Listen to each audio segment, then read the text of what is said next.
ನೀ ಬರುವ ಮುನ್ನ ಹಾದಿ ಇರಲಿಲ್ಲವೆಂದಲ್ಲ. ಹಲವು ಪಂಥ ಹಲವು ಮತಗಳ ನಡುವೆ ಜಾತಿ ಇಲ್ಲದ ಅಜಾತನ ಹಾದಿ ತೆರೆದಿತ್ತು.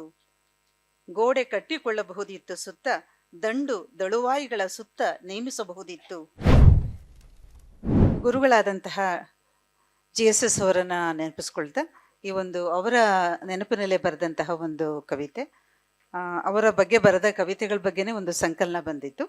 ಅದರಿಂದ ಒಂದು ಕವಿತೆಯನ್ನು ನಾನು ಓದ್ತಾ ಇದ್ದೀನಿ. ನಿಮ್ಮ ಹಾದಿಯಲ್ಲಿ ತೋಳ ತೊಟ್ಟಿಲ ತೂಗಿ ತೊನೆವ ಈ ಹೆಜ್ಜಾಲ ನೆಲ ತಾಗಿದಲ್ಲೆಲ್ಲ ಮತ್ತೆ ಆಕಾಶದೆಡೆಗೆ ರಭಸ ಜಿಗಿತ. ನೆಲ ತಾಗಿದಲ್ಲೆಲ್ಲ ಬಿತ್ತುವ ಮೊಳೆವ ನಿರಂತರ ಕಾಯಕ ಇದರ ಒಡಲಲ್ಲೇ. ಎಷ್ಟೊಂದು ತರತರದ ಹಕ್ಕಿಗಳು ನೆರಳನರಸಿ ಬಂದವು ಇಲ್ಲಿಗೆ ಹಾಡುತ್ತಾ. ತಮ್ಮ ವ್ಯತೆಕತೆಗಳ ಹಾಡಾಗಿಸಿ ನೆಲೆ ನಿಂತವು ಅರೆಗಳಿಗೆ. ಬಣ್ಣ ಬಣ್ಣದ ರೆಕ್ಕೆ ಪುಕ್ಕಗಳೊಂದಿಗೆ ತಾಯೊಡಲ ಬೆಚ್ಚನೆ ತಾವಿನಲ್ಲಿ ಅಡಗಿದವು. ಬಿರುಗಾಳಿ ಮಳೆ ಬಿಸಿಲಿಗೆ ಅಂಜಿ ಕಲಿತವು ಹಾರುವುದರ ಜೊತೆಗೆ ಹಾರಾಡುವುದು ಕೂಡ. ಬಿತ್ತಿದವರೆಲ್ಲ ಬಂಗಾರ ಬೆಳೆಯುವುದಿಲ್ಲ, ಬಿತ್ತಿದವರೆಲ್ಲ ಬಂಗಾರ ಬೆಳೆಯುವುದಿಲ್ಲ. ನೆಲದೊಡಲ ಗುಟ್ಟಿನಂತೆ ಕಸ ಕಡ್ಡಿ ಕಾಳು. ಸಿಕ್ಕಷ್ಟು ಗಾಳಿ ಬಿಸಿಲು, ಕುಡಿದಷ್ಟು ನೀರು, ಸಹಜ ಕೃಷಿಯ ಹರಿಕಾರ.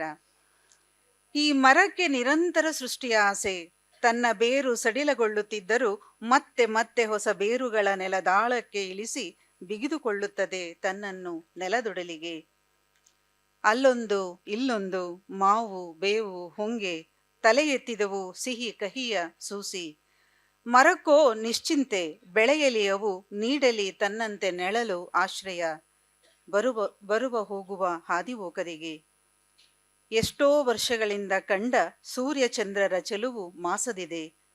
ಹಾಡುವ ಕೊರಲು ಹಾಡುತ್ತಲಿದೆ ಸೋಲದೆ.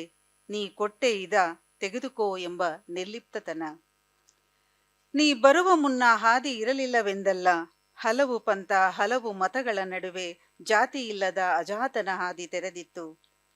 ಗೋಡೆ ಕಟ್ಟಿಕೊಳ್ಳಬಹುದಿತ್ತು ಸುತ್ತ, ದಂಡು ದಳುವಾಯಿಗಳ ಸುತ್ತ ನೇಮಿಸಬಹುದಿತ್ತು.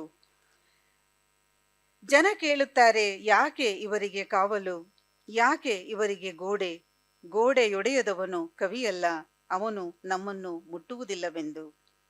ಗುರುವೆ ನೀವು ತೋರಿದ ಹಾದಿ ಹಾದಿಯಲ್ಲದ ಹಾದಿ. ಗುರುವೆ ನೀವು ತೋರಿದ ಹಾದಿ ಹಾದಿಯಲ್ಲದ ಹಾದಿ. ಬೆಳಕು ತೋರುವ ದೀವಿಗೆಗೆ ಆಕಾರವಿರಲಿಲ್ಲ, ಬರಿಯ ಬೆಳಕಿತ್ತು. ಮೊಟ್ಟೆಯೊಡೆದು ಹೊರಬಂದ ಮರಿಹಕ್ಕಿಯ ಕೊರಲಿನಲ್ಲಿ ತವಕವಿತ್ತು. ಹಿಡಿಗೆ ಸಿಗದ ಆಕಾಶದೆಡೆಗೆ ನೀವು, ಹಿಡಿಗೆ ಸಿಗದ ಆಕಾಶದೆಡೆಗೆ ನೀವು, ನಿಮ್ಮೊಂದಿಗೆ ನೂರಾರು ಹಾಡುವ ಹಕ್ಕಿಗಳು. ನಮಸ್ಕಾರ.